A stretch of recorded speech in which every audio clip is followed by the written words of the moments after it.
जय श्री कृष्ण। मेरी इस YouTube चैनल पे आप सबका स्वागत है। दोस्तों, आज हम इस वीडियो में प्रेमानंद जी महाराज के बारे में बात करने वाले हैं। जब भी राधा रानी के भक्तों की बात आती है तो उसमें प्रेमानंद जी महाराज का पहला नाम आता है। प्रेमानंद जी महाराज राधा रानी के परम भक्त में से एक है। वर्तमान समय में यह वृंदावन में वास करते हैं।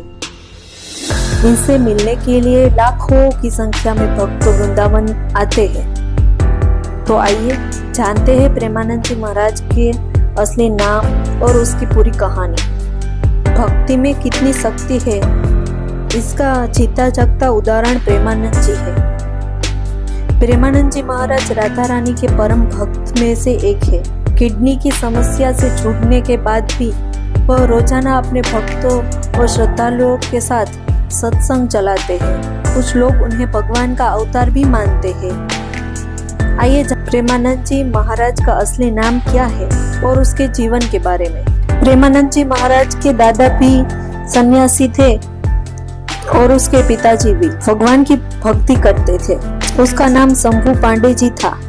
उनकी पूज्य माता जी श्री रमा देवी दुबे भी बहुत धार्मिक थी। उनके माता पिता दोनों ही नियमित रूप से मंदिर में और अन्य धार्मिक स्थलों में संत सेवा किया करते थे। बाबा जी के एक बड़े भाई भी थे।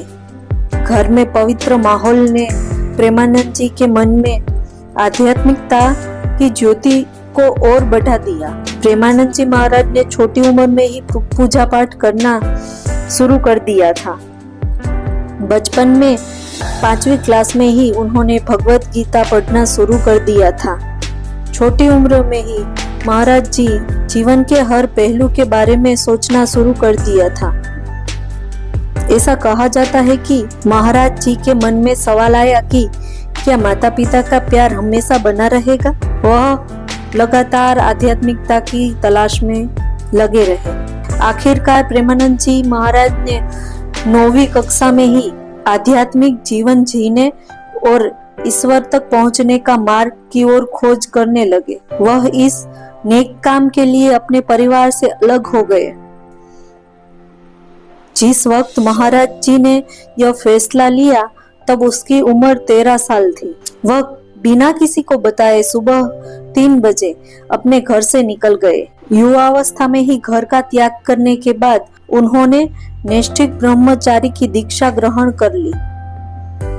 संत के रूप में उनका नया नाम श्री आनंद स्वरूपम ब्रह्मचारी था और उनके बाद उन्होंने जीवन भर संन्यास ले लिया था। महाकाव्य को अपनाने के बाद उन्होंने एक जो स्वामी आनंदाश्रम है। महाराज जी ने अपने प्रवचनों में कई बार जिक्र किया है कि वह अपने प्रारंभिक जीवन में भगवान शिव के भक्त थे। वह भगवान शिव की शिक्षाओं का पालन करते थे। उन्होंने अपना अधिकांश जीवन अकेले और अन्य दिव्य संतों के साथ बिताया है। संत के रूप में बाबा जी ने कभी भी मौसम, भोजन, कपड़े, इन सब चीजों को लेकर कभी कोई परवाह नहीं की है। कहते हैं कि संन्यास के रास्ते पर चलते प्रेमानंद जी महाराज को भगवान शिव के दर्शन हुए। महाराज जी बताते हैं कि भगवान शिव की कृपा से ही वे वृंदावन की ओर आए थे। एक दिन जब वे बनारस में एक पेड़ के नीचे ध्यान कर रहे थे तब उन्हें राधा कृष्ण की महिमा का एहसास हुआ।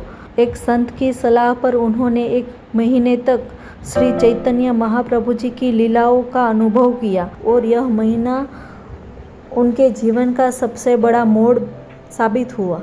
उस अनुभव के बाद उन्होंने संन्यास मार्ग को छोड़कर भक्ति का रास्ता चुना। उन रासलीला ने उनके जीवन पर इतना गहरा असर डाला कि महाराज जी इसके बिना एक पल भी नहीं रह सकते थे। उन्होंने एक दिन मथुरा जाने के लिए एक ट्रेन पकड़ी और वहां पहुंच गए। उस समय उन्हें यह भी नहीं पता था कि मथुरा ही उनका स्थायी निवास बन जाएगा। महाराज जी की शुरुआत में वृंदावन में दिनचर्या में परिक्रमा और भगवान बाके बिहारी के दर्शन शामिल थे। वे राधा वल्लभ मंदिर में राधा जी को निहारते रहते थे। एक दिन वहां खड़े एक स्वामी ने देखा और उन्हें राधा सुधा नदी का एक श्लोक सुनाया। उन्होंने महाराज जी को श्री हरिवंश नाम का जप करने के लिए कहा। शुरू में महाराज जी को इस नाम को जपने में कठिनाई हुई, लेकिन धीरे धीरे नाम उनके मुख से स्वयं निकलने लगा। उसके बाद उन्होंने इस पवित्र नाम के प्रति श्रद्धा रखनी शुरू करी। महाराज जी ने राधा वल्लभ संप्रदाय में जाकर शरणागत मंत्र लिया और कुछ समय बाद अपने वर्तमान गुरु श्री गौरवजी शरण महाराज से मिले। गुरु जी ने उन्हें सेंचुरी भाव के प्रति प्रेरित किया। महाराज जी ने 10 सालों तक अपने गुरु की सेवा की और जो भी कार्य उन्हें दिया गया उसे बड़ी लगन से और मेहनत से किया। गुरु जी हमेशा महाराज जी से खुश रहते थे।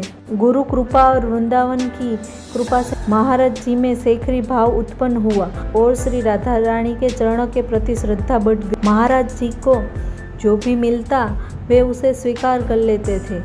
उनकी कोई व्यक्तिगत इच्छा नहीं थी। वो अपने वृंदावन से बहुत प्रेम करते थे। महाराज जी की वाणी से निकली हुई बातें बड़े से बड़े पापी को भी धर्म की राह पर चलने में सक्षम बना देती। उनकी वाणी में नाम की महिमा को विशेष महत्व दिया जाता है। हम ऐसे महान संत के चरण में प्रणाम करते हैं और आशा करते हैं कि और प्रार्थना करते हैं कि उसकी कृपा हम सब पर बनी रहे।